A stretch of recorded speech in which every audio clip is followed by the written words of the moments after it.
10th class English B core. देखो तुम्हारी दो बुक है यहाँ पर, फर्स्ट फ्लाइट रहेगी और फुटप्रिंट रहेगा। तो बी कोर के अंदर जो फर्स्ट फ्लाइट है उसका जो चैप्टर 1 है वो है a letter to God. Chapter 1 हमारा क्या है? A letter to God.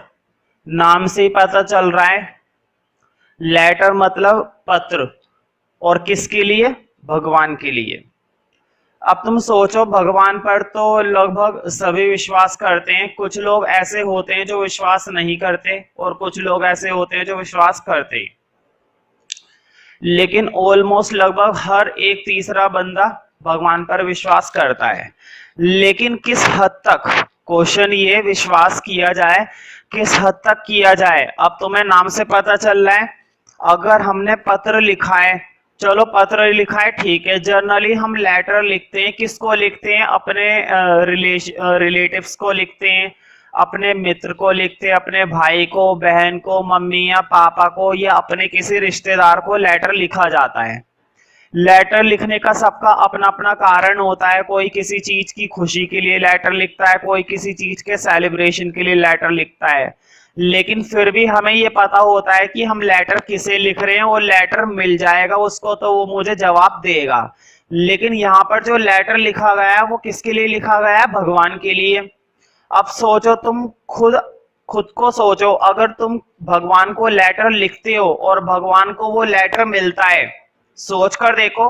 हालांकि वास्तविकता में ऐसा होगा या नहीं होगा वो मत सोचो भी, अभी सिंपल सोचो। अगर तुम लेटर लिखते हो और ये लेटर किसके पास जाता है? भगवान के पास, तो भगवान इसका जवाब देंगे या नहीं देंगे? पहली बात तो लेटर भगवान के पास चला गया और जवाब देंगे, तो जवाब में क्या लिखेंगे? ठीक है, तो वही सारी बातें अब हमें इस चैप्टर के अंदर करनी है।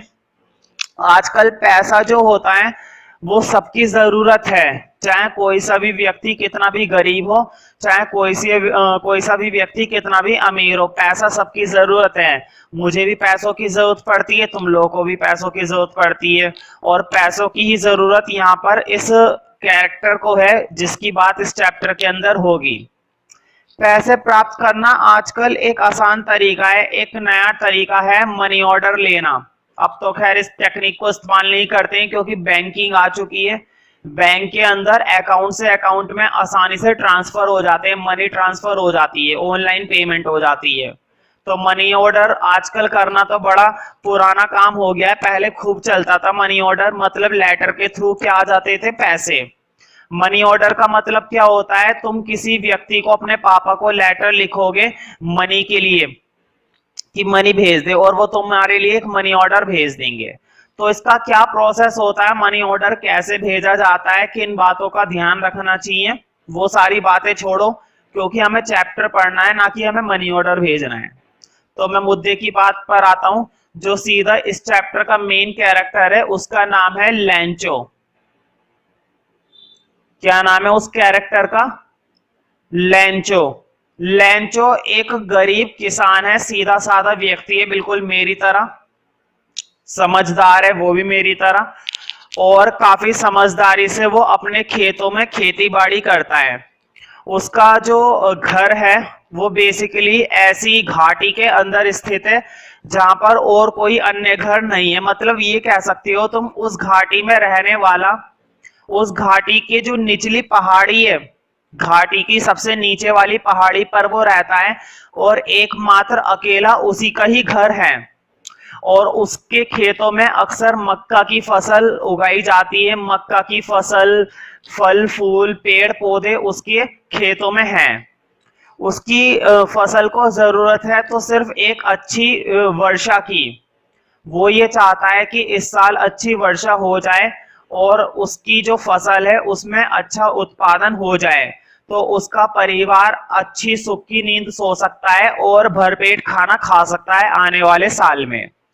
तो वो पहाड़ी पर चढ़कर आसमान की तरफ बड़े ही उत्साह से देखता है और बड़ी ही आशा से देखता है कि शायद बारिश हो जाए। और तुम्हें मालूम है, किसी भी तरह की फसल हो, फसल के लिए सबसे ज्यादा जरूरी क्या होता है? पानी। बिना पानी के तो इंसान भी नहीं रहता और फसल तो बिल्कुल ही नहीं रह सकती। तो ये आसमान की तरफ देखता है बड़ी ही उम्मीद से कि शायद वर्षा हो जाए, क्योंकि आसमान भी ऐसा हो रहा है कि शायद वर्षा हो जाए। और इतने में ही कुछ बादल एक साथ आ जाते हैं, मतलब ऐसा माहौल बन जाता है कि बारिश होने वाली है। तो वो अपनी वाइफ को, उसकी पत्नी जो है, वो घर के अंदर खाना पका रही है। रात्रि का भोजन करने के लिए उसने बड़ा ही स्वादिष्ट खाना पकाया है और वो अपनी पत्नी को चिल्लाता है कि देखो अब हमारी उम्मीद पूरी होने वाली है, हो सकता है भगवान हम पर मेहरबान हो जाए और वर्षा हो जाए। तो उसकी पत्नी कमरे में से कहती है, जरूर भगवान ऐसा जरूर करेंगे, वो हमें निराश नहीं करेंगे। तो जैसा कि उसने भविष्यवाणी करी थी, तो रात्रि के भोजन के लिए उसने अपने बड़े लड़के को बुलवा लिया, क्योंकि उसका बड़ा लड़का खेतों में काम कर रहा था। तो रात्रि का भोजन वो कमरे में बैठ के करते हैं, मतलब अपने घर में बैठ के करते हैं। और तुरंत बाहर से आवाज आती है तेज वर्षा की। तो तुरंत लैंचो खुशी के मारे अपना खाना छोड़कर बाहर भागता है देखने के लिए कि वर्षा हो रही है, तो मैं थोड़ा आनंद लूं, क्योंकि एक किसान के लिए वर्षा कुछ अलग ही महत्वपूर्ण होती है, जितना कि हमारे लिए भी महत्वपूर्ण नहीं होती। तो वो वर्षा को देखता है और वर्षा की बड़ी बड़ी बूंदें उसे बिल्कुल खिलखिलाते हुए फूलों की तरह लगती है। और वो इस तरह से हाथ फैलाकर अपने हाथों पर, अपने शरीर पर वर्षा की बूंदों का अनुभव करता है और खुशी महसूस करता है। उसी तरह और वो एक टिप्पणी और करता है कि जो बारिश की बड़ी बड़ी बूंदें हैं, उसके लिए तो वही वर्षा हो गई समझ लो। अगर उसके खेतों में सही मात्रा में पानी मिल जाए, सही मात्रा में वर्षा हो जाए, तो उसकी फसल बहुत अच्छी हो सकती है।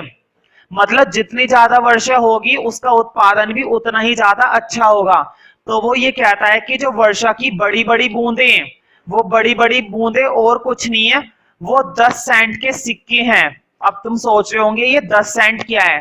देखो, जैसे हमारी करेंसी होती है ना रुपया, अमेरिका की करेंसी है डॉलर, वैसे जहां पर वो रहता है वहां की करेंसी क्या है? सेंट। तो वो ये कहता है कि इस बारिश की जो बड़ी बड़ी बूंदे है ना, वो बड़ी बड़ी बूंदे नहीं है, वो बड़ी बड़ी बूंदे क्या है? 10 सेंट के सिक्के हैं। उसको ये बूंदे क्या लगती हैं? 10 सेंट के सिक्के। जैसे कि मैं अपने करेंसी के हिसाब से बोलूं कि हमारे लिए बड़ी बड़ी बूंदे क्या होंगी? 10 का सिक्का, है ना। और वो कहता है इस बारिश की जो छोटी छोटी बूंदे हैं, वो छोटी छोटी बूंदे और कुछ नहीं है, वो 5 सेंट के सिक्के हैं। मतलब वो खुशी में इतना उत्साह भर चुका है उसके मस्तिष्क में, और वो खुशी के साथ कह रहा है कि ये बारिश नहीं है, ये तो मेरे लिए 10 सेंट के सिक्के हैं, और ये जो छोटी बूंदे हैं ये 5 सेंट के सिक्के हैं। तो इसके बड़ा लड़का और इसका छोटा लड़का तुरंत बाहर आता है कमरे से, और वो तुरंत पानी की बूंदों के साथ वर्षा में खेलना कूदना शुरू कर देता है। और लैंचो अपनी फसल को देर तक निहारता है बारिश में खड़ा होकर, और वो ये देखता है कि किस तरह से उसकी जो मक्का की फसल है, उसके जो फल फूल हैं, वो पूरी तरह से बारिश में गीले हो गए। और उसके दिमाग में बहुत खुशी हो रही है, वो बहुत खुश हो रहा है अंदर ही अंदर। उसकी पत्नी भी अपने घर से बाहर आ जाती है, और अब इनके दिमाग में एक बात आ गई है कि इस साल हमारा जीवन बहुत बेहतर हो जाएगा। फसल को जितनी जरूरत थी वर्षा की, उतनी वर्षा उस फसल को मिल गई है। तो वो बहुत ही ज्यादा उत्तेजना से भर गया है, लैंचो और लैंचो का परिवार। तो वो काफी खुश हो रहे हैं, लेकिन शायद उसकी ये खुशी ज्यादा समय तक के लिए नहीं थी, क्योंकि तेज काले बादल आ गए और तेज हवाएं चलने लगी। जैसे कि ये लगा लो तूफान आ गया हो। बादल बिल्कुल काला हो गया और बहुत तेजी से हवाएं चलने लगी, और 2 मिनट के अंदर अंदर ओलों की बारिश होने लगी, बड़े बड़े छोटे छोटे ओले बरसने लगे।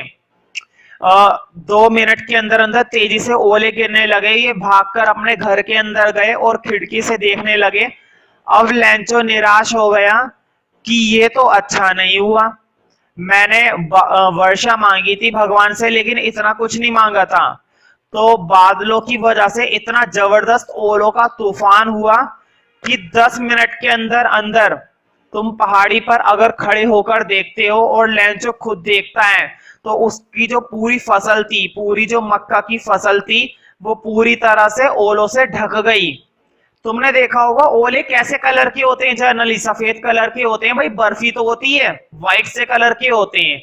तो पूरा जो खेत था वो सफेद चद्दर के ऊपर ढक गया, मानो ऐसा कह सकते हैं हम कि पूरी फसल के ऊपर नमक की चद्दर लग गई। भाई नमक भी तो सफेद होता है, ऐसा लग रहा था जैसे कि नमक का समुद्र लग गया हो। तो लैंचो अब बहुत ही ज्यादा निराश हो गया है और मन ही मन में वो काफी दुखी भी हो रहा है और वो अपने परिवार से कहता है कि अगर भारी मात्रा में टिड्डे देखें, अक्सर फसलों में क्या होता है, टिड्डे लग जाते हैं और सारा अनाज खा जाते हैं, बर्बाद कर देते हैं, सारे अनाज को यूं ही उड़ा देंगे। टिड्डे जो होते हैं फसलों में अगर एक बार टिड्डे लग जाए तो सब बर्बाद कर देते हैं। तो लैंचो अपने परिवार से कहता है अगर टिड्डों का पूरा दल भी आ जाता ना, दुनिया भर के टिड्डे भी आ जाते हैं और अगर वो हमारी फसल को खाते तब भी थोड़ा बहुत बच जाता, लेकिन इस ओले के तूफान ने तो कुछ भी नहीं छोड़ा। मतलब वो इस बात को समझा रहा है अपने परिवार को, अगर टिड्डा भी आ जाता तो भी हमारे लिए कुछ ना कुछ बच जाता खाने को, लेकिन ओलों की तूफान की वजह से तो कुछ भी नहीं बचा। इसने पूरी फसल को बर्बाद कर दिया है, पेड़ों पर एक पत्ता भी नहीं छोड़ा, पौधों पर एक फूल भी नहीं छोड़ा। पूरा ये लगा लो कि शमशान सा हो गया है, सफेद चद्दर ढक गई है। और अब लैंचो बहुत ही ज्यादा निराश है क्योंकि एक तो उसके पास खाने के लिए अनाज नहीं है और अगली फसल को तैयार करने में पहली बात तो समय लगेगा और समय से भी ज्यादा जरूरी है जो बीज उसे बोने हैं उन बीजों के लिए उसके पास पैसे नहीं है। अब वो काफी निराश हो रहा है कि अपने परिवार को और खुद को कैसे जीवित रखेगा, आखिर वो कैसे खाएगा और अपनी फसल को वो किस प्रकार दोबारा से तैयार करेगा। तो वो काफी निराश है और पूरी रात भर वो यही सोचता रहा कि कैसे उसका गुजारा चलेगा और आने वाले समय में उसको कैसे अपना घर परिवार चलाना पड़ेगा। अच्छा लगे तो लाइक करो, नहीं अच्छा लगे तो फिर भी लाइक कर दो भाई यार, एक लाइक करने में क्या